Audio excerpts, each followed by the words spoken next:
Hello viewers, আসসালামু আলাইকুম। আমরা এখন আছি আহারে অবস্থান করতেছি। আমরা এখানে হাতি দেখার জন্য আসছি, বন্য হাতি। ইন্ডিয়া থেকে বন্য হাতি আমাদের এই অঞ্চলে ঢুকছে আর আমাদের অঞ্চলের ক্ষয়ক্ষতি অনেক করতেছে। এই যে দেখুন, এই ধানগুলি সম্পূর্ণ ধান, হাতি সারা রাত্র এইখানে ছিল। এই যে পুরোটা জমি জুড়ে হাতি ছিল, সারা রাত্র ছিল। আর এই যে দেখুন একটি প্রমাণ, হাতির যে পায়ের যে ছাপগুলি আপনাদেরকে দেখাই, এইগুলি কিন্তু হাতির পায়ের ছাপ। এই গর্তগুলি কিন্তু আর কেউ করে নাই, এগুলি হাতির যে পাড়া, এই যে দেখুন হাতির পায়ের ছাপগুলি। এই যে দেখুন হাতির পায়ের ছাপ, এই সবগুলি এই যে সারা রাত্র এই জায়গায় ছিল।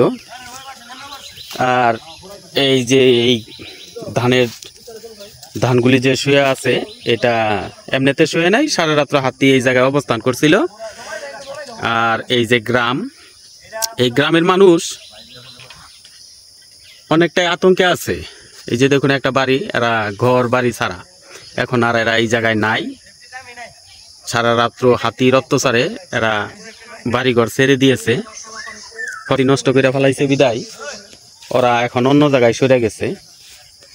আর হাতিগুলি এই জায়গায় অবস্থান করতেছে, ওই সামনে আপনাদের দেখাচ্ছি।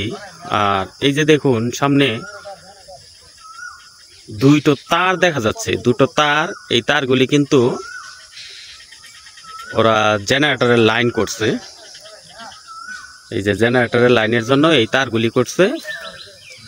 অনেক জনগণ আছে এখানে দেখার জন্য আসছে। এই যে এইগুলি তার, এরা জেনারেটরের লাইন দিবে। যদি এদিকে আসতে চায় তাহলে বাধা পড়বে আর কি, এই জন্য এই তারগুলি ওনারা দিয়েছে। আমাদের চ্যানেলটাকে সাবস্ক্রাইব করুন আর আমাদের ভিডিওতে লাইক আর কমেন্ট করুন। ভালো ভালো ভিডিও দেখার জন্য ধন্যবাদ। আসসালামু আলাইকুম।